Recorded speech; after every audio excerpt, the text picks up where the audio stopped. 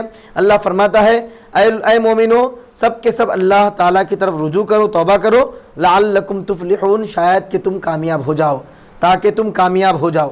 وقال تعالی، اللہ نے اور ایک مقام پہ فرمایا استغفروا ربکم ثم توبوا الیہ، اپنے رب سے استغفار کرو اور اس کی طرف رجوع کرو، اللہ تبارک و تعالیٰ کی طرف پلٹ کر جاؤ. سورہ ہود کی آیت نمبر 3 ہے. وقال تعالی، اس کے بعد پھر اللہ اور ایک مقام پہ سورہ تحریم کی آیت نمبر 8 میں فرماتا ہے یا ایھا الذین آمنوا توبوا الی اللہ توبۃ نصوحا، اے ایمان والو اللہ تعالیٰ کی طرف خالص توبہ کرو. یہ 3 آیات بینات آپ نے توبہ کے سلسلے میں پیش فرمائے. اس کے بعد آپ حدیث شریف بیان فرماتے ہیں توبہ کے متعلق. اس باب کی پہلی حدیث ہے اور تسلسل کے ساتھ دیکھا جائے تو اس کا حدیث کا نمبر 13 ہے. امام نووی رحمۃ اللہ علیہ نے جو کتاب کا آغاز کیا ہے وہاں سے حساب کرے تو حدیث کا نمبر 13 ہے. اور باب التوبہ، توبہ کے بیان میں یہ پہلی حدیث ہے. فرماتے ہیں وعن ابی ہریرہ رضی اللہ عنہ، سیدنا ابو ہریرہ رضی اللہ تعالیٰ عنہ سے روایت کرتے ہیں. فرماتے ہیں قال، آپ نے فرمایا سیدنا ابو ہریرہ رضی اللہ تعالیٰ عنہ نے سمعت رسول اللہ صلی اللہ علیہ وسلم یقول، میں نے حضور پاک علیہ الصلوۃ والسلام کو فرماتے ہوئے سنا واللہ انی لاستغفر اللہ واتوب الیہ فی الیوم اکثر من 70 مرہ، بے شک میں اللہ تبارک و تعالیٰ کی بارگاہ میں استغفار کرتا ہوں، اللہ کی بارگاہ میں توبہ کرتا ہوں. فی الیوم، دن میں، اکثر من 70 مرہ، 70 سے زیادہ مرتبہ. حضور پاک صلی اللہ علیہ وسلم سردار دو جہاں، سرور کون و مکان، تاجدار انبیاء، تمام انبیاء کے سردار فرماتے ہیں کہ میں رات دن فی الیوم، دن میں 70 مرتبہ اللہ تبارک و تعالیٰ کی بارگاہ میں توبہ کرتا ہوں. رواہ البخاری، اس روایت کو امام بخاری رحمۃ اللہ علیہ نے روایت کیا ہے کتاب الدعوات باب استغفار النبی صلی اللہ علیہ وسلم فی الیوم واللیلہ میں. اب اس حدیث شریف سے ہم کو کیا پیغام ملتا ہے؟ ایک تو توبہ اور استغفار کی اس میں ترغیب ہے. حضور پاک علیہ الصلوۃ والسلام، انبیاء کرام علیہ الصلوۃ والسلام کے بارے میں اہل سنت و جماعت کا عقیدہ ہے کہ انبیاء معصوم ہیں. اللہ تبارک و تعالیٰ نے ان کو معصوم رکھا ہے. کوئی صغیرہ گناہ ہو یا کوئی کبیرہ گناہ ہو، بڑا گناہ چھوٹا گناہ، کوئی گناہ انبیاء کرام علیہ الصلوۃ والسلام سے سرزد نہیں ہوتا ہے. تمام انبیاء اس سے معصوم ہیں. جب انبیاء گناہوں سے معصوم ہیں تو سرور کون و مکان صلی اللہ علیہ وسلم تو بدرجہ اولا اس سے معصوم ہیں. کوئی گناہ سرزد نہ ہونے کے باوجود بھی اتنے مرتبہ حضور پاک علیہ الصلوۃ والسلام کثرت سے استغفار فرماتے تھے. اس میں تو 70 مرتبہ ہے. مسلم کی روایت جو آگے آ رہی ہے اس میں 100 مرتبہ کا تذکرہ ملتا ہے. ایک دن میں حضور پاک علیہ السلام 70 سے 100 تک اللہ تبارک و تعالیٰ کی بارگاہ میں استغفار فرماتے تھے. تو توبہ اور استغفار کی ترغیب امت کو تعلیم دینے کے لیے حضور پاک علیہ الصلوۃ والسلام نے اس طرح عمل فرمایا. تو